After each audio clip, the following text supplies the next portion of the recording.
Hello friends, IGNOU MSc geography जो first year की practical जो 1 है, लैब 1, उसके जो यूनिट 7 है जिसमें रिप्रेजेंटिंग सोशियो इकोनॉमिक डाटा है, जिसमें प्राइमरी डाटा, सेकेंडरी डाटा, कुछ टेक्निक्स हैं जो डाटा से रिलेटेड है, कुछ प्रोसेसिंग है, एनालिसिस है, और जो मैप्स हैं सिंगल पर्पज़ है या फिर कंपोजिट मैप है उनसे रिलेटेड है। तो इसमें सबसे पहले जो डाटा है, सोर्स ऑफ द डाटा, उनके हम थ्योरी लिखेंगे।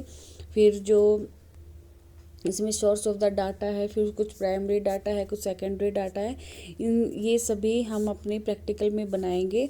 ठीक है। फिर सेकेंडरी डाटा की डेफिनेशन हो जाएगी। फिर जो सेकेंडरी डाटा है उनको कैसे हम यूज़ कर सकते हैं, जैसे कि ये डायग्राम है, ये हम अपने प्रैक्टिकल में बनाएंगे। प्रैक्टिकल में बनाएंगे तो हमें ज़्यादा लिखने की ज़रूरत नहीं पड़ेगी, हमें 2 या 3 पेज ही लिखने पड़ेंगे अपने प्रैक्टिकल में। ठीक है। फिर कुछ टेक्निक्स हैं, ये हम टेक्निक्स के नाम लिख सकते हैं, जैसे कि रिकॉर्डिंग हो गया, ठीक है, क्रॉस टेबुलेशन हो गया, कोरिलेशन ऑफ द रिग्रेशंस हो गए, ये सभी क्या है हमारी टेक्निक्स है जिनका हम यूज़ कर सकते हैं। फिर कुछ ये मैप्स हैं जो सिंगल और कंपोजिट मैप है, इनके बारे में भी हम अपने प्रैक्टिकल में मैप कुछ डेफिनेशन ही लिखेंगे। ठीक है। कुछ डायग्राम चाहिए, जैसे कि समरी दे रखे है, समरी में हम क्या है, प्राइमरी और सेकेंडरी डाटा है, कुछ टेक्निक्स हैं, कुछ सिंगल पर्पज़ और जो ये है कंपोजिट जो मैप है, इनकी हम सिर्फ डेफिनेशन लिखेंगे, अदरवाइज़ कुछ नहीं लिखेंगे। फिर हमारी जो एक्सरसाइज है वो आ जाएगी। जो एक्सरसाइज 14 है उसमें डाटा प्रोसेसिंग से रिलेटेड है कि डाटा जो प्रोसेसिंग है उस जो स्टैटिक्स है, जिसमें क्या है कि जैसे हमारा ये एग्जांपल 14.1 दे रखा है, तो इसको पढ़ के हम इसका सॉल्यूशन निकाल सकते हैं कि कैसे हम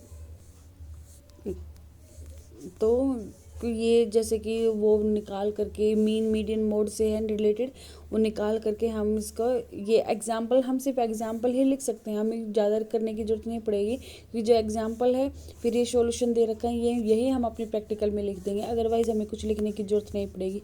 ये सभी हैं, ये सॉफ्टवेयर से रिलेटेड है, तो इनकी से इसमें जो हमारे जो डाटा हैं उनकी डेफिनेशन ही हम लिखेंगे।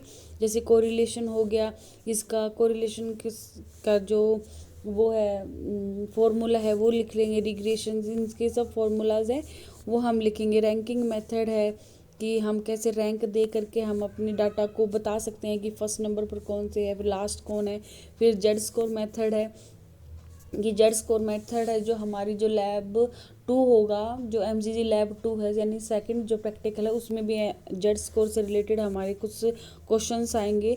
फिर जो एक्सरसाइज 15 है उसमें डायग्राम्स हैं, जिसमें बार डायग्राम हो गया, पाई डायग्राम हो गया, लाइन डायग्राम हो गया, तो ये भी हम जब हमने ग्रेजुएशन किया होगा तो उसमें भी बनवाए गए होंगे। तो जैसे मेकिंग डायग्राम है, उसमें कौन कौन सी प्रॉपर्टीज़ होते हैं, कौन कौन से रूल्स होते हैं, क्या कहाँ कहाँ इसका यूज़ किया जाता है, तो वो हम अपनी फाइल में लिखेंगे, इनकी डेफिनेशन होगी।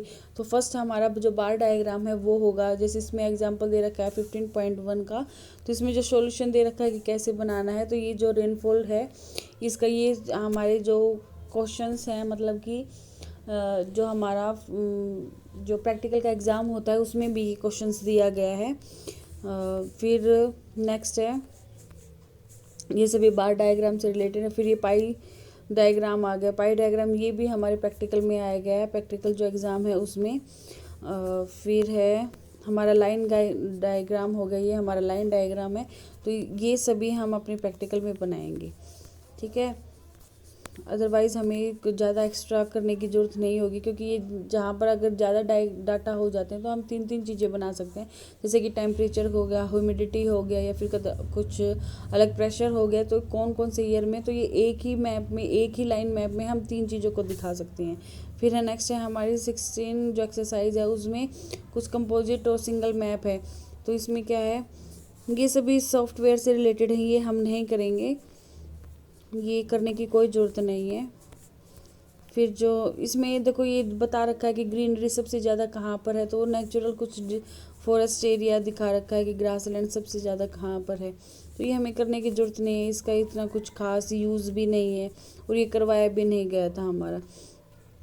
हाँ, अगर ये है, अगर ये मैप बनाना चाहें तो आप बना सकते हैं कि कौन से एरिया में सबसे ज़्यादा वेजिटेशन है, किस में कम है, किस में ज़्यादा है, वो हम जो हमारा ये है पैटर्न है, इसके अकॉर्डिंग हम बता सकते हैं कि किस पैटर्न में सबसे ज़्यादा है, कौन से एरिया में है। तो ये है, तो ये हमारी जो यूनिट है वो कंप्लीट हो जाती है। और आप एक अपनी फ़ाइल बनाइए और अपने रीजनल सेंटर में चेक करवा, अपने स्टडी सेंटर में, रीजनल सेंटर में नहीं, स्टडी सेंटर में अपनी चेक करवाइए और वाइवा भी वहीं पे होगा। Thank you.